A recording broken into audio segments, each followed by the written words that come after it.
La seule façon de ne pas commettre d'erreur dans la vie est de ne rien faire du tout, Bouddha. Ferme les yeux un instant. Respire profondément. Ressens ce silence, ce point de paix en toi. Et maintenant, écoute cette phrase comme si Bouddha te la murmurait à l'oreille avec tendresse et sagesse. La seule façon de ne pas commettre d'erreur dans la vie est de ne rien faire du tout. Que veux-tu vraiment? Vivre, aimer, créer ou avoir toujours raison, ne jamais échouer, ne jamais trébucher, parce que si ton but est de ne jamais faire d'erreur, alors il existe une solution, une seule, ne rien faire, ne pas aimer, ne pas essayer, ne pas te lancer, ne pas vivre pleinement. Et ça, ce n'est pas la voie, ce n'est pas ta voie. L'erreur comme initiation, Bouddha, dans sa sagesse infinie, ne parlait jamais à la légère. Chaque mot portait une vibration, une vérité intérieure. Et dans cette citation, il ne t'avertit pas contre l'erreur. Il t'avertit contre l'immobilité, contre cette peur figée qui te fait croire que tu n'es pas prêt, que tu dois attendre, que tu dois tout comprendre avant d'agir. Mais la vie n'est pas un examen qu'on réussit sans faute. La vie est une initiation, et chaque erreur est un passage sacré, une porte qui s'ouvre, un enseignement que seule l'action rend visible. Quand tu fais une erreur, tu ne recules pas, tu expérimentes, tu fais naître un savoir vivant, un savoir qui ne vient pas des livres, mais de la chair de ton expérience, de la poussière de ton chemin. L'illusion de la perfection, combien d'âmes restent paralysées par la peur de mal faire? Combien de rêves meurent dans le silence d'un esprit trop critique, trop exigeant, trop perfectionniste? La perfection, telle que nous l'imaginons, est un mirage, une invention de l'ego, une illusion qui tue l'élan. Bouddha n'a jamais demandé la perfection. Il a demandé la présence. Il a montré la voie de l'éveil, pas celle de la performance. Il t'a invité à te lever, à marcher, à tomber peut-être, mais à te relever avec conscience. L'éveil ne vient pas quand tout est lisse. Il vient quand tu ressens pleinement la vie, ses douceurs, ses douleurs, ses contrastes. Il vient quand tu acceptes que chaque faux pas peut devenir un pas sacré si tu le regardes avec les yeux de l'âme. L'action, même imparfaite, est une prière. Ne rien faire, c'est s'absenter de soi. C'est fermer les rideaux de la vie.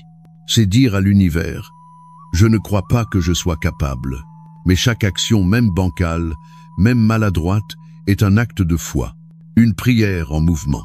Un chant de ton être qui dit « Je suis vivant, je suis ici, et j'ose ». Tu n'as pas besoin d'être parfait. Tu as besoin d'être vrai. Tu as besoin d'oser te tromper, parce que derrière l'erreur se cache l'apprentissage. Et derrière l'apprentissage, la liberté. Ce que l'erreur révèle de toi, chaque erreur que tu commets te montre quelque chose. Elle te montre que tu as agi, que tu as tenté. Elle te montre où tu en es dans ta conscience. Elle t'enseigne ce que tu ne savais pas encore. Mais surtout, elle te révèle ta capacité à te transformer. L'être éveillé ne fuit pas l'erreur. Il la regarde en face, sans jugement. Il l'accueille comme une messagère. Il se demande « Qu'as-tu à m'apprendre ?» Et il grandit. Plus tu t'autorises à vivre, plus tu deviendras souple, présent, profond. Pas parce que tu ne feras plus d'erreurs, mais parce que tu n'auras plus peur de les faire. Le courage d'avancer, malgré le doute, la peur de l'erreur est une peur du rejet, une peur de l'humiliation, une peur de ne pas être à la hauteur. Mais que risques-tu réellement lorsque tu te lances? Regarde bien, tu risques d'avoir à apprendre quelque chose de toi. Tu risques de découvrir ta force. Tu risques de devenir plus humble, plus vrai, plus ouvert. Le doute n'est pas ton ennemi. Il est le vent qui te pousse à poser des questions, à affiner ta perception. Mais ne le laisse pas devenir le pilote de ta vie. C'est le courage, et non la certitude, qui guide les âmes éveillées. L'inertie est le seul véritable échec. Tu veux éviter l'échec? Alors n'écris jamais ce livre. Ne déclare jamais ton amour. Ne tente jamais ce projet fou. Ne parle jamais en public. Ne change jamais de voix. Et surtout, ne vis jamais vraiment. Et tu réussiras. Tu n'auras commis aucune erreur. Mais tu n'auras rien vécu. Tu n'auras rien transcendé. Tu n'auras rien transmis. Tu seras passé à côté du miracle de ton incarnation. L'échec, ce n'est pas de tomber, c'est de ne jamais avoir marché. Tu es ici pour expérimenter, Ton âme ne s'est pas incarnée pour rester dans un cocon. Elle est venue goûter la matière, aimer, tomber, douter, recommencer. Elle est venue se frotter à la vie, pas en avoir peur. Tu es ici pour créer, pour transformer tes erreurs en lumière intérieure, pour devenir ce feu doux, stable, silencieux, qui éclaire sans brûler. Et ce feu, tu ne peux le trouver qu'en traversant l'inconnu, qu'en osant te perdre parfois, qu'en acceptant de dire « je ne sais pas, mais j'y vais ». Laisse-toi traverser et recommence. Chaque erreur est un passage, un courant. Ne t'y accroche pas, ne la prends pas comme une preuve que tu es moins qu'eux. Laisse-la te traverser et recommence. La vie n'est pas une ligne droite, elle est une danse, une spirale, un rythme.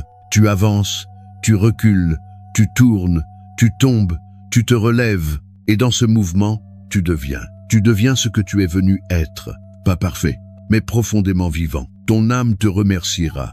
Un jour, quand tout sera plus calme, quand tu regarderas derrière toi, depuis un lieu de paix, tu ne te souviendras pas des moments où tu as été prudent.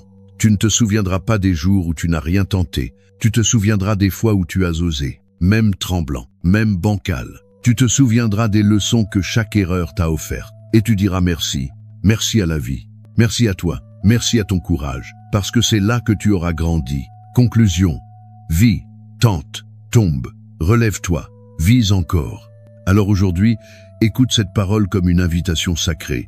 La seule façon de ne pas commettre d'erreur dans la vie est de ne rien faire du tout. Mais toi, tu choisis de faire, de tenter, d'apprendre, de créer. Tu choisis la voie du vivant, pas celle de la peur. Et c'est ainsi que tu honores ta vie. Non pas en étant parfait, mais en étant pleinement présent.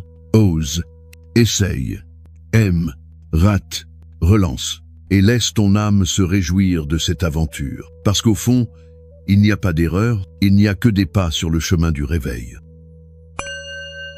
Si ces enseignements spirituels t'inspirent, n'hésite pas à cliquer sur le bouton « J'aime » et à t'abonner.